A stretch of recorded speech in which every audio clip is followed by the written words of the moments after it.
నమస్తే, welcome to Dootha media. నేను పవన్. భారతీయ cinema చరిత్రలో ఇతను ఒక సునామీ. సినిమాలకు కొత్తదనం పరిచయం చేసిన దర్శకుడు, వివాదాలకు కేర్ ఆఫ్ అడ్రస్ అతనే రామ్ గోపాల్ వర్మ. ఈరోజు పుట్టినరోజు సందర్భంగా ఆయనకు జన్మదిన శుభాకాంక్షలు. ఏప్రిల్ 7, 1962న కృష్ణంరాజు వర్మ మరియు సూర్యమ్మ దంపతులకు విజయవాడలో జన్మించారు రామ్ గోపాల్ వర్మ.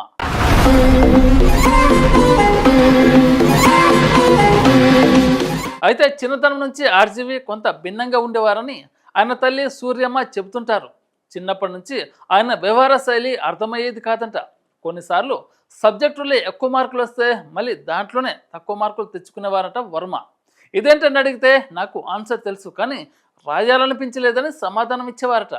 ఇక ఈ విధమైన వ్యవహార శైలితో ఆయన తల్లిదండ్రుల వర్మ పెద్ద అయ్యాక ఏమవుతాడనే భయంగా ఉండేదట. అలా సందిగ్ధాల నడుమనే ఇంజనీరింగ్ను పూర్తి చేశాడు వర్మ. వాళ్ళ మామయ్యతో తరచూ సినిమాలు చూసేవారట ఆర్జీవి. దీంతో ఆయనకు చిన్ననాటి నుంచి సినిమాలపై ఆసక్తి ఎక్కువగా ఉండేదట.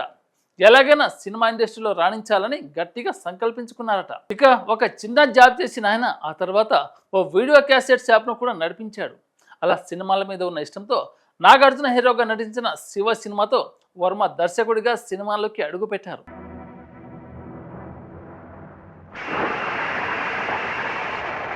అప్పటి వరకు ఉన్న సినిమా పద్ధతులకు భిన్నంగా వర్మ ఆ సినిమాను తెరకెక్కించారు. ఆ సినిమాతో రామ్ గోపాల్ వర్మ తన మార్కును చాటుకున్నారు. అలా సినిమా రంగంలో అడుగుపెట్టి ఎన్నో గొప్ప సినిమాలను తెరకెక్కించారు వర్మ. ఇక వర్మ జీవితంలో ఎన్నో వివాదాలను సైతం ఎదుర్కొన్నారు. కాంట్రవర్సీలకు కేర్ ఆఫ్ అడ్రస్గా వర్మను చెప్తుంటారు. ఏది ఏమైనా వర్మ సినిమాను నిర్మించే విధానం మాత్రం అందరినీ ఆకట్టుకుంటుంది. ఆయన పుట్టినరోజు సందర్భంగా దూతా మీడియా తరపున ఆయనకు ఇవేమా హృదయపూర్వక జన్మదిన శుభాకాంక్షలు. హ్యాపీ బర్త్డే రామ్ గోపాల్ వర్మ గారు. ఇలాంటి లేటెస్ట్ అప్డేట్ కోసం ఖచ్చితంగా మా దూతా మీడియాని సబ్స్క్రైబ్ చేసుకుని ఆదరించండి.